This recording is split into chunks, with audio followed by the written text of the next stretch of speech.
quand on entre dans ce combat, on sait que ça sera rude.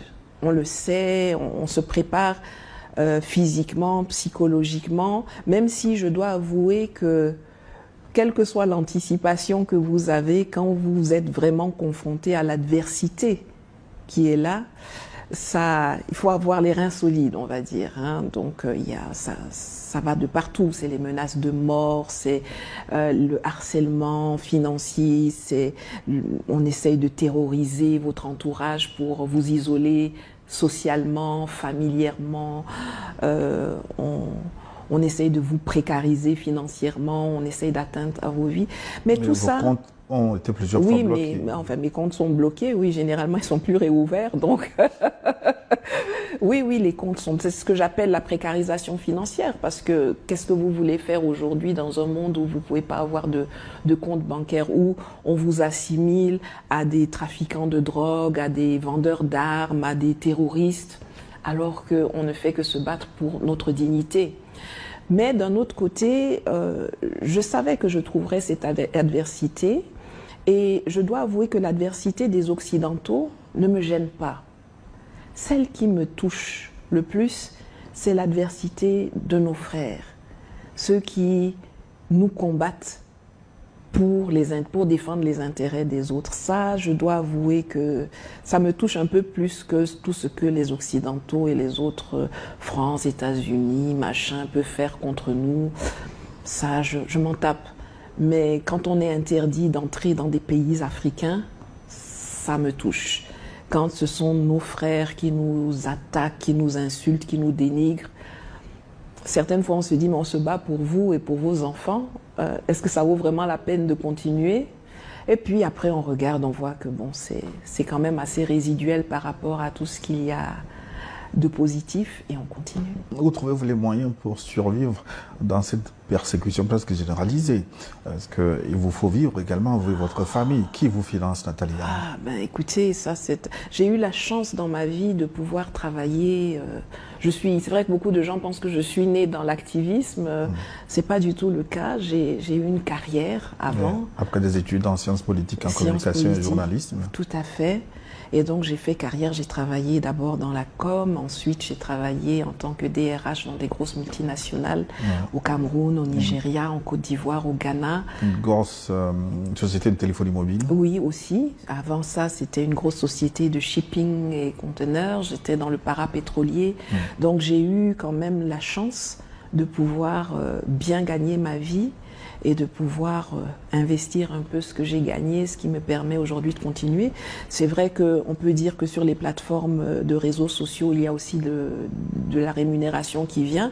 En ce qui me concerne, ma monétisation est bloquée du côté de Facebook, elle est aléatoire du côté de YouTube. Il y a aussi ce que certaines personnes me donnent, c'est-à-dire contribuent, reconnaissent l'effort, le travail qu'on fait. Enfin, il y a... Mais bon, c'est vrai que les gens se posent rarement la question de savoir mais de quoi ils vivent. De quoi ils vivent, parce qu'on vous empêche de gagner votre vie. Moi qui ai fait une carrière au top niveau à l'international, avec la réputation qu'on me colle sur les réseaux sociaux, si jamais demain j'avais envie de retourner dans le corporate, je pense que ce serait un peu difficile. Il faudrait vraiment qu'il y ait une société, peut-être comme New World, pour... qui ait suffisamment de colonnes vertébrales pour pouvoir m'embaucher. Sinon, c'est assez difficile, effectivement. Mais on se bat. On n'est pas là pour devenir riche. On est là pour faire avancer des idées. Et je pense qu'on est sur le bon chemin. Une Africaine qui s'exprime sur la souveraineté, rapidement étiquetée comme une marionnette. Une femme noire qui dénonce l'exploitation, forcément considérée comme téléguidée. La décision récente du Conseil de l'Union européenne d'imposer des sanctions à Nathalie Nyam ne se limite pas à une simple réprimande. C'est une confirmation d'une hypocrisie profondément enracinée. En juin 2025, l'Europe continue d'importer des gaz, du palladium, du lithium et bien d'autres ressources naturelles provenant des pays en voie de développement, tout en muselant des voix comme celle de Nathalie Nyam qui essaie de dénoncer. Cette décision de geler ses biens, de lui interdire l'espace de l'Union européenne et de fermer ses comptes bancaires, y compris PayPal, questionne notre compréhension des rapports de force. Quelle vérité dérange tant les élites européennes? Comment peut-on condamner les abus tout en continuant à bénéficier de ces relations inéquitables? Nathalie Niam est un symbole. Son combat représente la lutte contre un racisme systémique, une peur coloniale et un mépris pour la souveraineté africaine. Ce qu'ils ont commencé, nous allons le terminer ensemble. Force à toi, Madame Nathalie Niam. Est-ce que vous êtes payé par le président Poutine? En tout cas, je ne suis pas encore payée par le président Poutine, mais s'il regarde New World, cher président Poutine, si vous voulez me payer, vraiment, je suis preneuse. Il n'y a pas de souci. Tout travail mérite un effort. Nous travaillons, nous sommes dans une lutte. Il n'y a aucune lutte qui peut aboutir si on n'a pas les moyens de la mener. Aucune. Qu'on parte des luttes de libération, de l'ANC, de la SWAPO, de l'UPC, de tout ce qui s'est passé dans le monde, c'est impossible de mener une lutte sans avoir les moyens de sa politique. Donc moi, là, dans la lutte dans laquelle je suis désolée, hein, moi je prends l'argent d'où qu'il vient et je fais ce que j'ai à faire, selon ce que je me suis assigné comme mission dans ma vie sur cette terre. Alors si M. Poutine veut me financer, j'ai aucun problème avec ça. Malheureusement, il ne l'a pas encore fait, mais il n'est jamais trop tard. On est en 2025. Coucou. Donc on peut considérer que votre message, comme on l'a dit, commence par prendre, peut-être dans la US par exemple. Oui. Alors en partie, est-ce qu'on peut comptabiliser l'orientation géopolitique de ces trois pays, le Mali, le Burkina Faso, le Niger, comme une résultante de votre activisme? De mon activisme et peut-être de celui aussi de mes collègues, d'autres personnes qui ont fait ce travail avant. C'est vrai que quand on regarde la chose, moi je suis dans ce combat depuis beaucoup plus longtemps que l'AES existe. Et d'ailleurs les autorités de ces pays, quand nous nous rencontrons, nous disent qu'ils nous remercient pour les avoir inspirés, pour ce que nous faisons, qu'ils leur ont donné certaines fois des impulsions. Une fois, l'un d'entre eux m'a même dit nous sommes des militaires, mais vous êtes une civile, et puis vous êtes dans ce combat-là, ça nous donne, ça nous met un peu de pression pour le faire. Après, aujourd'hui, c'est eux qui sont à l'action. Même si nous, on a pu les inspirer à un moment donné, aujourd'hui, c'est eux qui sont en position d'agir. C'est eux qui incarnent le changement auquel nous avons appelé pendant toutes ces années. C'est eux qui sont en train de le concrétiser à la face du monde et à la face surtout des Africains. C'est eux qui résilient les contrats, c'est eux qui mettent un terme à des présences militaires, c'est eux qui sont en train de se battre pour la sécurité de leur peuple, c'est eux qui sont en train de travailler à couper tous les mécanismes d'asservissement qui sont encore en place en dessous. Donc on les a peut-être inspirés, mais aujourd'hui c'est eux qui sont dans le spotlight et c'est eux qui nous donnent le boost nécessaire pour continuer, parce qu'on peut montrer un exemple, on peut dire ce qu'on vous a dit depuis des années, voilà ce qui est en train de se passer. Écoutez, au Burkina Faso, le 30 avril dernier, un soutien international a été organisé en faveur du capitaine Ibrahim Traoré. Cela a défrayé la chronique. Quelle lecture faites-vous de l'ampleur de cette mobilisation, on va dire, mondiale, hein? Oui, bon, une lecture à plusieurs niveaux, je dirais. D'abord, je constate que les gens ont compris qu'il y avait une injustice qui était en train de se passer. Il y a quelque chose qui n'était pas bien, qui était en train de se passer, ils se sont mobilisés. Je pense que ça signale aussi que ce qui est en train d'être fait par le capitaine Traoré et par les autres dans l'AES, mais par le capitaine Traoré, c'est quelque chose de bien. On voit ce qu'il fait de bien. Les gens ne se mobilisent pas pour défendre quelqu'un qui ne fait rien. Les gens se mobilisent parce qu'ils sont en train de défendre quelqu'un qui est en train de faire quelque chose qui porte, qui a de la signification, qui change les choses. Ensuite, je pense qu'il faut aussi le lire comme la victoire aussi des réseaux sociaux sur les médias mainstream. Parce que quand vous entendez parler du Burkina Faso ou de l'AES dans les médias mainstream, c'est toujours des propos dégradants. C'est des juntes, c'est le terrorisme, c'est la pauvreté, c'est la régression, Et donc, cette mobilisation prouve que les gens ont d'autres sources d'information aujourd'hui, qu'ils ont des alternatives pour se former leurs opinions sur les problèmes et sur ce qui leur est raconté, et que dans la majorité, les gens ont compris que ce qu'on nous raconte dans le mainstream, là, ça n'a rien à voir avec la réalité. Un autre niveau de lecture que j'ai, c'est que cette mobilisation retranscrit l'avancement dans l'éveil des populations. Thomas Sankara savait qu'on allait l'assassiner. Il l'avait dit à ses pairs. Il l'avait appelé à leur solidarité. Ils n'ont rien fait. Il a été tué. Kadhafi savait qu'on allait l'assassiner. Il a compté sur ses pairs pour essayer d'arrêter ça. Il a été tué. Quand on voit ce qui se passe, ce qui s'est passé au Sénat américain avec ce général que l'on doit par ailleurs remercier, parce que grâce à lui, bon, on a vu la mobilisation, il a réussi à être le catalyseur de l'unité africaine et afro-descendante, et même au-delà dans le monde, hein. Mais quand on voit ce qui s'est passé là-bas, aujourd'hui, les jeunes et les moins jeunes comprennent que quand ils parlent comme ça au Sénat là-bas, ça veut dire que peut-être dans les 6 mois, 1 an, il y a quelque chose qui va se passer et on va éliminer ce capitaine qui incarne tellement d'espoir. Et je pense qu'aujourd'hui, grâce à cette mobilisation, les gens qui ont l'habitude de zigouiller nos chefs d'État et nos leaders dans nos luttes d'émancipation ont reçu le message 5 sur 5.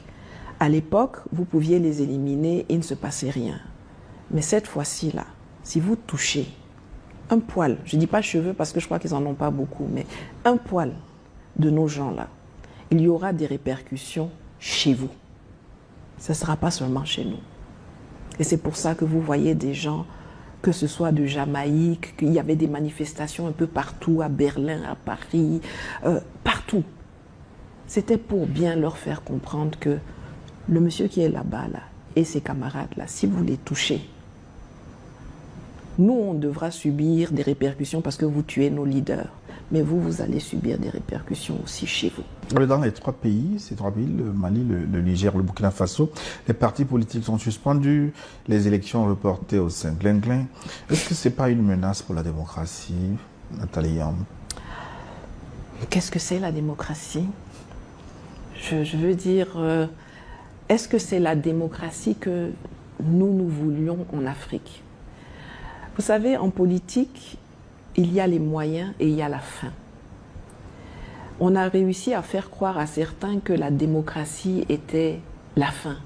Mais la fin, en réalité, c'est l'enrichissement des Africains, c'est la sécurité, c'est le progrès, c'est le confort des populations africaines.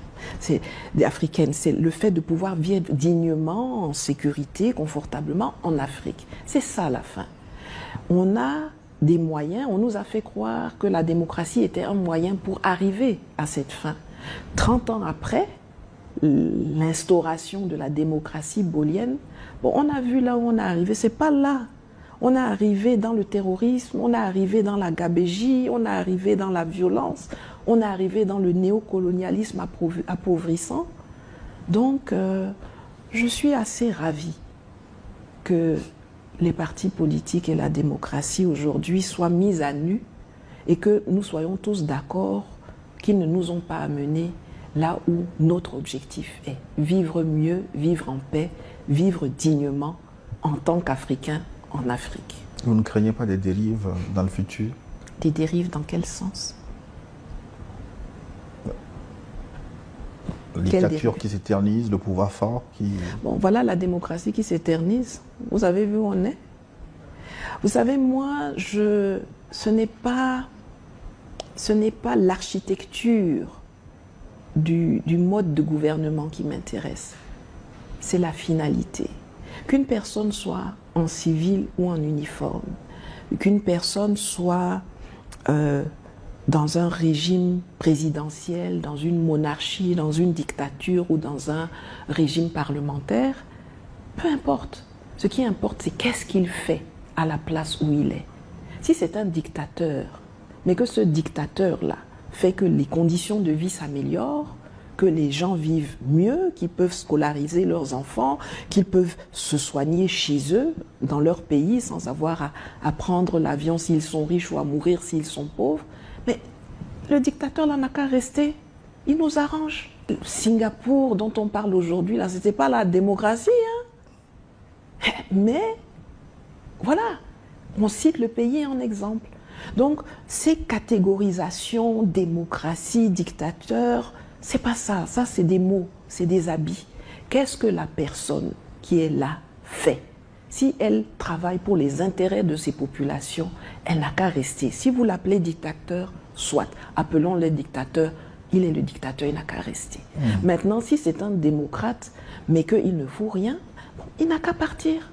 Ranko Bali, ces décisions de suspension des partis politiques suscitent déjà des mouvements de rue. Les politiciens doivent-ils prendre leur mal en patience, selon vous? Déjà, des mouvements de rue, c'est peut-être 3 pelés, 4 tondus. Hein, je veux dire, qu'est-ce qu'on appelle mouvement de rue? Les politiciens eux-mêmes qui bavardent beaucoup, on les a pas. Vous les avez vus dans la rue, vous? Moi, je les ai pas vus. J'ai vu une poignée de personnes qui étaient là, et j'ai vu beaucoup plus de jeunes d'ailleurs qui manifestaient contre ces personnes-là dans la rue. Maintenant, est-ce qu'ils doivent prendre leur mal en patience? Je pense que les politiciens sont le mal. Les politiciens sont le mal.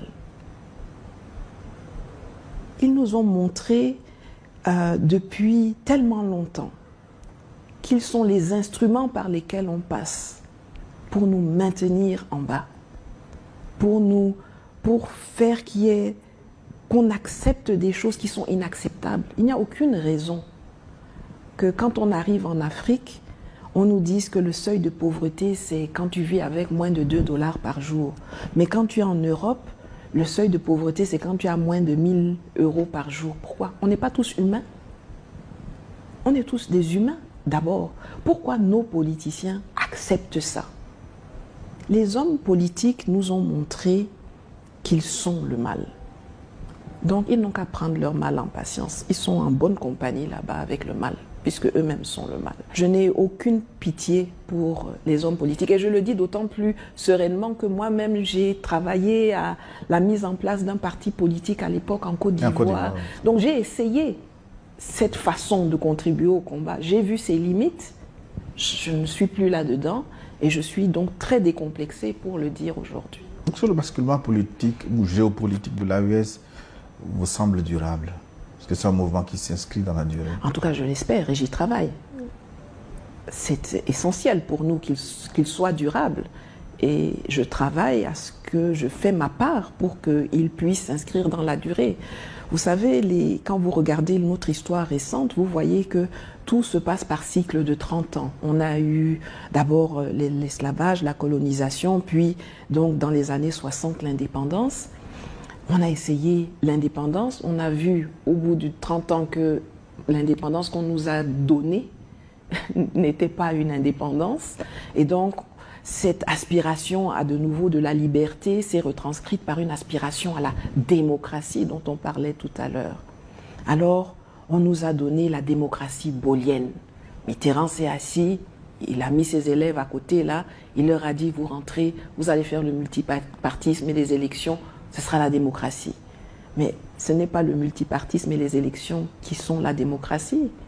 La démocratie, c'est pas les élections. Vous avez un multipartisme où vous avez les représentants du système france-africain au pouvoir et les mêmes qui sont aussi dans l'opposition. Les alternances se font à l'intérieur d'un même système. Bon, 30 ans plus tard, 2020, on se rend compte que la démocratie ne nous a rien apporté, tout comme les indépendances factices ne nous ont rien apporté. On est aujourd'hui dans les aspirations de panafricanisme et de souveraineté. Il faut s'assurer que dans 30 ans, nos petits-enfants ne seront pas de nouveau assis avec un nouveau concept à faire ce qu'il faut. Alors, on n'a jamais eu une occasion aussi grosse que celle de l'AES, où on a 3 pays dans un même espace géographique qui ont des militaires chevronnés à la tête de l'État, qui peuvent guider et faire des choses que des civils n'arriveraient pas à faire. Soyons francs, je ne vois pas vraiment des civils faire ce qu'ils sont en train de faire. C'est trop compliqué. Il faut avoir une carrure de guerrier pour le faire. Et donc, on n'a jamais eu ça comme ça. C'est le meilleur point d'avancement qu'on ait jamais eu. Et moi, je ferai tout ce qui est en possible pour consolider ça et inscrire cette souveraineté durement acquise, petit à petit, l'inscrire dans la durabilité. Mais vous semblez très optimiste, mais qu'est-ce qui explique la lenteur dans la prise de certaines décisions très attendues, comme une monnaie commune de l'AES, par exemple? Pourquoi ces pays ne sont pas encore débarrassés du franc CFA?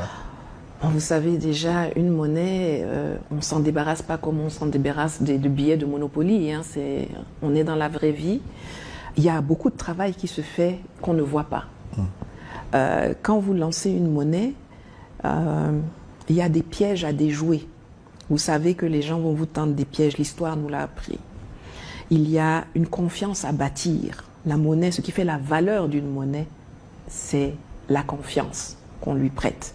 Donc il y a des situations, un contexte à mettre en place, il y a une économie à stabiliser, il y a une sécurité à donner, là il s'agit de 3 pays, donc il y a une union et une unité à bâtir, et tout ne se fait pas en plein jour. Il y a beaucoup, c'est comme dans un iceberg, il y a 20% que vous voyez, mais les 80% se font en dessous. Les gens sont au travail, les gens sont en train de travailler à l'arrivée de cette monnaie. Alors bien sûr, on ne va pas dire que tout est rose et tout est bien. Il y a encore, même dans l'AES, des résistances. Les reliquats de l'ancien ordre qui se battent pour essayer de le faire survivre. Et ces gens-là, il y en a qui sont là qu'il faut extirper du processus pour enlever certains blocages. Mais sinon, le dossier de la monnaie avance bien. Et pourquoi la Guinée, le Gabon, par exemple, qui sont passés également par une prise de pouvoir par l'armée, n'ont pas rejoint cette dynamique? Parce que tous les militaires n'ont pas, vous dites passer par l'armée, mais c'est pas l'uniforme qui fait le patriotisme. C'est ce qu'on a dans la tête, c'est ce à quoi on aspire. Parlant de la Guinée, on va quand même reconnaître je crois il n'était plus colonel maintenant, il est général. D'accord. On va dire au général, on va lui reconnaître le fait que quand les pays de l'AES étaient menacés par la CEDEAO sous embargo, des embargos inhumains, des saisies de comptes complètement illégales, il a fait preuve de solidarité. Il ne leur a pas fermé le port, ça il faut le reconnaître et lui dire merci. Mais ça n'empêche pas que depuis qu'on le voit évoluer, on se rappelle quand même que c'est un ancien légionnaire de l'armée française qui est marié avec son officier traitant. Et aujourd'hui, quand on voit des militaires français et des agents français s'installer en Guinée, ce n'est pas fait pour faire évoluer la confiance. Quant au Gabon, bon, lui, il n'a jamais fait semblant de ne pas être de la France-Afrique. Le coup d'État du Gabon, l'arrivée du général Oligui, c'est le coup d'État typique de la France-Afrique. Quand vous regardez, c'est le coup d'État france-africain pour sauver le système france-africain, comme Damiba a été mis au Burkina Faso. Bon, lui, il n'a jamais fait semblant de vouloir être dans l'AES ou de vouloir être dans une dynamique de rompre avec la France-Afrique. D'ailleurs, il vient de mettre en place un gouvernement qui est rempli de France-Africains. Bon, c'est un no-brainer. Que dites-vous du positionnement du Tchad? Lequel? Le positionnement géopolitique par rapport à l'AES. Vous connaissez son positionnement? Le Tchad, moi, quand je le regarde, je trouve que c'est assez illisible. Dans l'absolu, c'est assez illisible. Vous voyez, il fait des choses un peu à droite, un peu à gauche. Quand j'étais plus jeune, on disait qu'ils ont des comportements ondoyants et divers. On fait partir l'armée française, mais on ne donne aucun chiffre sur combien... Il n'y a pas eu de transparence dans le processus de départ de l'armée française. On savait tous que la plus grosse présence militaire française dans cette zone de l'Afrique, c'était au Tchad. Mais on ne donne aucun chiffre, on nous fait comprendre qu'en 3 jours, 5 jours, les gens ont pu partir. Et tout ça dans un contexte où Macron avait annoncé une invisibilisation, une stratégie d'invisibilisation. Donc, il y a des choses qui se passent, et même si l'armée française était vraiment entièrement partie, aujourd'hui, on sait que la DGSE et la CIA sont présents au Tchad, dans le lac Tchad. Donc, est-ce que c'est à l'insu du gouvernement tchadien ou est-ce qu'ils le savent? Je pense qu'on est dans un état d'observation. Moi, je ne peux pas parler d'un positionnement du Tchad parce qu'un matin, il est là, l'après-midi, il est là. Je trouve ça très flou et j'observe avec attention en espérant que, quelque part, à un moment donné, il y aura une reconnaissance que on ne peut aller que de l'avant. On ne peut pas retourner dans la vieille France-Afrique de papa. À chaque fois que nous avons l'occasion, nous aimons leur rendre hommage, car nous savons qu'ils sont tombés pour nous. Nous disons que si la France n'a pas oublié le général de Gaulle, que si les Américains n'ont pas oublié Martin Luther King, nous n'avons pas le droit d'oublier Thomas Sankara, Patrice Lumumba, Kwame Nkrumah, Jomo Kenyatta, King Rastafari from Ethiopia. Ils ont oublié la prison d'Assabo.